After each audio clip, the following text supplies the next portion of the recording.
मित्रों, हम एक विद्वान, प्राज्ञिक, स्मार्ट ऑडियंस ने अनेक गुरुओं को सुन सुन के, उनका व्यूज बढ़ा के, उनका सब्सक्राइबर बन के उनको यूट्यूब में वायरल कर दिया है। और हमको पता है कि ये गुरु ठीक है, क्योंकि हम स्मार्ट हैं ना, हम जानते हैं। हम अंधविश्वास में विश्वास नहीं करते, तो इसलिए कौन गुरु ठीक है, कौन बाबा ठीक है, किसको सुनना है, किसको वायरल करना है, यह हमको पता है। तो इसके कारण ये हो जाता है कि धर्म की हानि हो जाती है। अध्यात्म को ये लोग बेइज्जत कर रहे होते हैं, अध्यात्म को नुकसान कर रहे होते हैं। और आप देखें, जो वायरल आपके गुरु हैं, जो सोशल मीडिया पर, यूट्यूब पर जम के बैठे हैं, एक दूसरे में कैसे गाली गलौज करके उतर रहे हैं। उनका अहंकार को आप देखें, उनका मैं लगातार मैं यही होता है उनके प्रवचन में, इससे अलावा कुछ होता नहीं। और क्रोध झलकता है। और ये जो क्रोधी होके किसी की गाली गलौज में उतरते हैं, किसी को मारने पीटने की बात करते हैं, तो ये कैसे गुरु है? गुरु इसलिए बोलता है क्या कि किसी को गाली देनी है, और वो भी अपने जैसे किसी दूसरे गुरु को।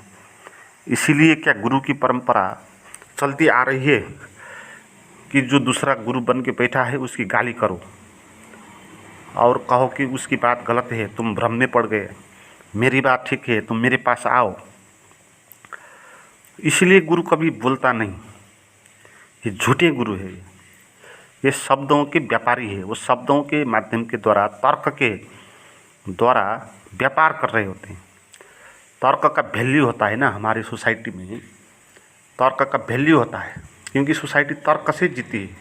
तो जो आदमी के पास जितना अच्छा तर्क हो, वो परीक्षा में उतना अंक ज़्यादा लाएगा और उसको अच्छी जॉब मिलेगी, तो वो बड़े बड़े पद में जाएगा।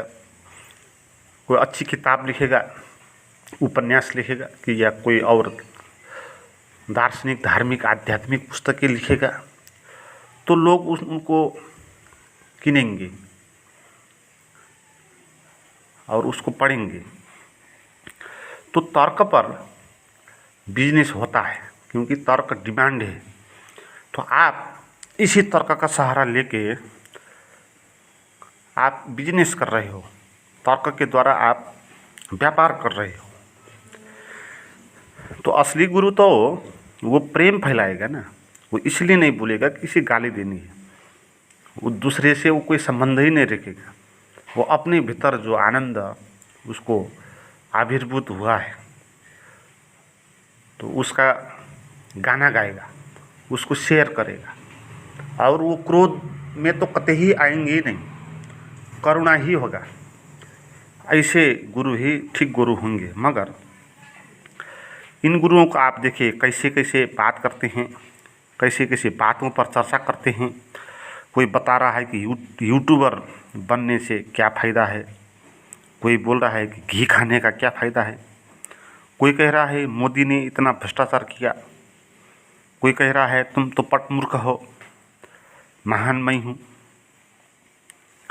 और नाम के आगे बहुत सारे शब्द रख के गुरु बन के बैठे हैं। कोई नाम के आगे लगा रहा है कि वो सदगुरु, कोई कह रहा है अपने को स्वामी है, कोई कह रहा है आचार्य, कोई कह रहा है 1008 श्री श्री श्री, और न जाने क्या क्या नाम के आगे लगा रखे हैं। और ये प्रश्न कर रहे हैं, ऐसा उत्तर दे रहे हैं कि यूट्यूबर कैसे बनना है, घी कैसे खाना है।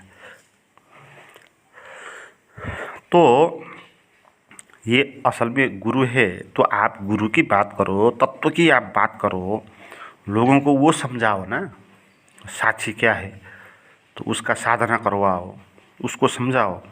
ये घी खाने का क्या फ़ायदा है तो डॉक्टर बता देगा ना, आपसे अच्छा डॉक्टर को पता होगा आपके शरीर में क्या क्या प्रोटीन आवश्यक है, क्या नहीं है, उसकी जांच पड़ताल तो डॉक्टर करेगा। वो पढ़ के बैठा है भाई वहाँ पर, आप जैसे ऐसे ही कुतर्क करके बैठा नहीं है। तो ये बात आप डॉक्टर के साथ लोगों को पूछने दो, तुम इसका उत्तर मत दो, यूट्यूब कैसे बनना है, कि ये एक्सपर्ट होंगे, यूट्यूब इंजीनियर होंगे, तो वो बता देंगे ना आपसे अच्छे, तो वो ही बता देंगे। तो आपका क्या फ़ायदा हुआ? आप कह रहे हो कि राजनीति भ्रष्टाचार हो रहा है, तो राजनीति कैसे करनी है ये आपसे अच्छा तो राजनीतिक के बताएंगे। आपसे महान राजनीतिज्ञ पैदा हुए हैं ना, महात्मा गांधी पैदा हुए, जवाहरलाल नेहरू पैदा हुए, तो उनसे अच्छे से सीखेंगे ना लोग राजनीति कैसे करनी। तो आप क्यों इनका उत्तर देते हो? इनको अच्छे आदमी के पास जाने दो यार, तुम इसको रोको मत। तुम गुरु बन के बैठे हो तो तुम तत्व की ही बात करो, मगर तुम डॉक्टर भी तुम ही बन के बैठे हो, संत भी तुम ही बन के बैठे हो, नेता भी तुम ही बन के बैठे हो। तो आप आपने को भगवान मान रहे हो ना, मगर आपकी ढोल तो खुल जाती फिर, है ना। आप कुतर्क करके ज्ञानी बन के बैठे हो और आप व्यापार कर रहे हो, इसकी प्रमाण तो आप खुद ही दे जाते हैं ना। जो गुरु सिखा रहा है कि ब्रह्मचर्य की पालना करो, और जो ब्रह्मचर्य की पालना करना सिखा रहा है जीवन भर, जिसकी शिक्षाओं का आधार ही वही है ब्रह्मचर्य की पालना, और वही बाबा बलात्कार के केस में अभी जेल में सड़ रहा है। वही कितना अद्भुत बात है ना। जो बाबा ब्रह्मचर्य की बात कर रहा है, उसका अनुशासन दे रहा है, वो खुद बलात्कार कर रहा है। वो भी समझौता में, प्रेम में जो सेक्स होता है वो सेक्स भी नहीं, ज़बरदस्ती कर रहे हो आप। तो आप कितने घटिया लोग हो। आप लोगों को बता रहे हो कि धूम्रपान मत करो, मद्यपान मत करो, इसको छोड़ो, नशे में बेहोश हो तुम। तो आपको बहुत गिल्ट महसूस कराता है। जो धूम्रपान मद्यपान आप करते, सभी लोग करते हैं, 90% ये लोग करते हैं। और धूम्रपान मद्यपान करना गलत है, किसी को बोल दो तो वो अपने को गिल्ट महसूस करेगा ना, वो अपने को गलत महसूस करेगा। जब वो अपने को महसूस करेगा कि वो गलत है, मूर्ख है, तो हीनता भाव से भर जाएगा और उसके ऊपर चढ़ने की व्यवस्था रुक जाएगी। तो आप लोगों को ऐसे कितना हानि कर रहे हो, तो उनको गिल्ट से भर रहे हो, और इसकी ढोल खुद ही पोल जाते हो, पोल खोल जाती है। आप खुद ही पी रहे हो, नशे में आप धुत हो, आप धूम्रपान मद्यपान पी रहे हो, आप प्रेम की ध्यान की बात कर रहे हो, मगर आप खुद क्रोध का दमन कर रहे हो। क्या अद्भुत बात है। आप प्रेम की बात कर रहे हो, ध्यान की बात कर रहे हो, और जब प्रेम और ध्यान होगा तो क्रोध कैसे होगा फिर? आप क्रोध का दमन कर रहे हो। आप ऐसा इतना क्रोधित हो कि आपके आँख से आग झलक रही है, और आप प्रेम की बात कर रहे हो, और आप अपने को ज्ञानी बता रहे हो, गुरु बता रहे हो, और लोग आपको मान रहे हैं कि गुरु है। भाई कितना अच्छा गाली दे दिया इसने। इतनी बड़ी गाली दे दी, तो ये तो गुरु होना ही चाहिए। क्या आप ऐसे विश्वास करते हो गुरुओं पर? तो आप भ्रम में हो। और ये दूसरे के ऐसे बात करते हैं, दूसरों को मारने की, काट डालने की बात करते हैं, और ये कहते हैं कि परमात्मा सभी जगह होता है। क्या इनको पता नहीं लगा कि जो दूसरा आदमी है उसके भीतर भी परमात्मा है, उसको भी थोड़ा आदर करनी है, चाहे वो झूठ ही क्यों ना हो, चोर ही क्यों ना हो। काटने की बात क्यों करते हो आप उसको? तो ये कुतर्क के कारण ऐसे पैदा हो गए। ये जो ज्ञानी बन के बैठे हुए हैं ना, ये खुद भी भ्रम में है। इनको ये लगता है कि वो कुछ जानते हैं, वो कुछ ज्ञानी है। आपको ही नहीं लगता, आपको तो बाद में लगता है। पहले इनको ये लगता है कि ये ज्ञानी है, ये दूसरों को सिखाने के लिए योग्य है, वो सिखा सकते हैं दूसरों को, वो अच्छा गाइडेंस कर सकते हैं, ये उनको लगता है खुद को भीतर। और ये कॉन्फिडेंस के साथ ये बोलते हैं, और हम दूसरे लोग जो है, हमको भी ये इल्यूजन हो जाता है कि ये सच में ही अच्छा गुरु है। मगर ये गुरु कैसे हुए? ये कुतर्क के कारण हुए। इनके भीतर तो कोई प्रेम नहीं हृदय में, और जिसके हृदय में प्रेम नहीं, करुणा के कुछ आंसू नहीं, भगवान के प्रति अटूट श्रद्धा नहीं, तो वो क्या ज्ञानी बनेंगे, वो कैसे जान पाएंगे परमात्मा को? वो तो तर्क के सहारे आगे चलने वाले लोग हैं। जिसका हृदय नहीं वो तर्क के द्वारा आगे चलेगा। जो जिसके पास हृदय है वो जिएगा ना। तो ये तर्क के सहारे ज्ञानी होना है तो आपको अंतिम में कुतर्क में पढ़ना ही होगा। जो तर्क में चलेगा उसके अंत में उसको कुतर्क में पढ़ना ही होगा, क्योंकि तर्क कहीं ले जाता नहीं ना। जैसे आप तर्क करोगे, एक के बाद दो आता है, दो के बाद तीन आता है, तो तर्क आप करते रहो। अब कहाँ तक आप तर्क कर सकते हो?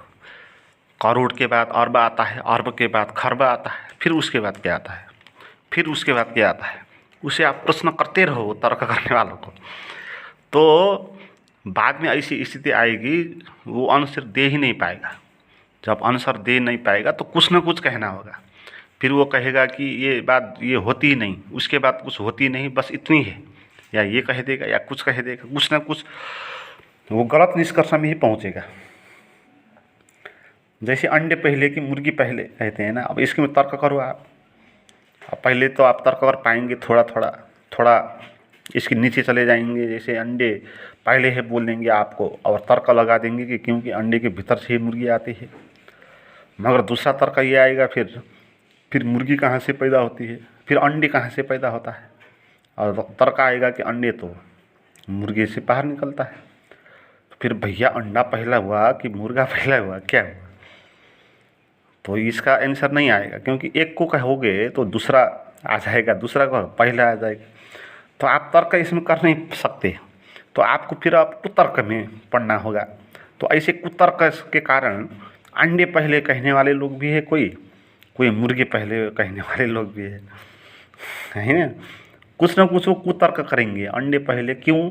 क्योंकि वो कुछ व्याख्या करेंगे और सब कुतर्क पर आधारित होगा। हृदय में भक्ति नहीं है, प्रेम नहीं है, और तर्क के सहारे आप भगवान को जानने लगे हो, तो आपको ऐसे कुतर्क में पढ़ना होगा और आप खुद ही अपने को इल्यूजन में डाल दोगे। इसलिए ये जो लोग हैं ना, ये अपने को इनलाइटमेंट कह नहीं सकते हैं, इनको कहना पड़ता है। कोई कहते हैं कि मैं तत्वदर्शी हूँ, कोई कहता कि मैं साधु हूँ, कोई कहेगा कि मैं आचार्य हूँ, मैं इनलाइटमेंट हूँ। ये नहीं कह रहे हैं, है ना, ये कह नहीं सकते। मुक्त हूँ मैं, इसका घोषणा कर नहीं सकते, क्योंकि इनके भीतर अहंकार है ना। वो अहंकार घबराता है। मैं मुक्त हूँ जो कहेगा वो अहंकारी होगा, तो इसीलिए कहना नहीं, ये तर्क रखते हैं। इस तर्क के कारण वो अपने को मुक्त हूँ नहीं कह सकते हैं। वो तर्क क्या है कि मैं मुक्त हूँ कहना एक अहंकार है, तो इसलिए ये कहेंगे मैं मुक्त नहीं हूँ, अमुक्त भी नहीं हूँ, तो ऐसा कहेंगे। घोषणा कर नहीं सकता ना। अहंकार अमुक्त हूँ कहेगा तो भी वो अहंकार ही होगा ना। मैं तो अमुक्त हूँ, मैं अमुक्त हूँ कहना ये उससे बड़ा अहंकार है जो कहेगा मैं मुक्त हूँ। क्योंकि मैं मुक्त हूँ में सीधे सीधे मैं खड़ा ही हो गया, घोषणा ही कर दिया। मगर जो अमुक्त हूँ इसमें जो अहंकार है उसने घोषणा नहीं किया अपने को मुक्ति का, और पीछे छिप गया। और छिपा हुआ अहंकार ज़्यादा जटिल होगा, ज़्यादा ग्रंथियों से भरेगा। ये अहंकार ये कहेगा मैं अमुक्त हूँ, क्योंकि मुक्त हूँ कहूँगा तो मुझे लोग गाली करेंगे, तो इसलिए लोगों की गाली से भी बचना है और खुद को भी बचाना है। तो इसलिए पीछे रख दो, अमुक्त के पीछे मैं को रख दो। मगर जो सीधा सामान्य सच जो गुरु होगा उसको क्या दिक्कत होगी कहने में कि मैं इनलाइटमेंट हूँ, है ना। ये तो सत्य बात है ना। सत्य बात कहना कोई गलत नहीं है, मगर अहंकार एक क्षुद्र चीज़ है, वो नपुंसक है। तो वो बड़ा भी अहंकार अपने को बता नहीं सकता। देखिए ना आप, अहंकार बनता है मैं ये हूँ वो हूँ, बड़ा हूँ ये समझ के, मगर वही अहंकार ज़्यादा बड़ा भी अपने को समझता नहीं है, उससे भी घबरा जाता है। इसलिए ये अहंकार मैं मुक्त हूँ, बुद्ध हूँ, ये नहीं कह पाएगा। इसलिए यह बुद्ध ऐसा घोषणा कर सकते हैं या कोई पागल घोषणा कर सकता है। तो ये लोग दूसरे को हानि कर रहे हैं, दूसरे को घबरा रहे हैं पहले, और घबरा के उनको अपना बस में अपने पास बुला रहे हैं और इनसे फीस ले रहे हैं, और उस पैसे से वो गाड़ी खरीद रहे हैं, महल बना रहे हैं, कॉटेज बना रहे हैं आश्रम के नाम पर, डोनेशन के नाम पर, और उसके अंदर बैठ के फुल मौज मस्ती कर रहे हैं। इन्होंने बहुत अच्छा जाना आपकी मूर्खता को, और किसी को मूर्ख बना के और ज्ञानी होकर बैठना, ये तो बहुत मज़े की बात है ना। आपको कोई काम करना नहीं पड़ेगा, लोग आप आएंगे और आपको आदर करेंगे, आपका पैर झुकेंगे। तो ये सम्राट से अच्छा जीवन हो गया ना। सम्राट के पास भी लोग जाकर उनके सिर में उनको गुरु नहीं मानते। तो सम्राट से बड़ा आप हो। आपके पास जो भी आएंगे आपके पैर के नीचे बैठेंगे, और आपको किसी चीज़ की कमी नहीं होने देंगे। आप फुल एंजॉय करो। आपको सेक्स चाहिए, आपको शराब चाहिए, आपको गांजा चाहिए, सब अवेलेबल होगा, और आप ऐसी ज़िंदगी जियोगे। मित्रों, आज के लिए इतना ही। कुछ नए मित्र को सूचना देना चाहता हूँ कि मेरे पास जो गाइडेड मेडिटेशन की वीडियोज है वो आप करना चाहते हैं तो मुझे आप चैट करें, उसका लिंक और नंबर डिस्क्रिप्शन में दिया हुआ है।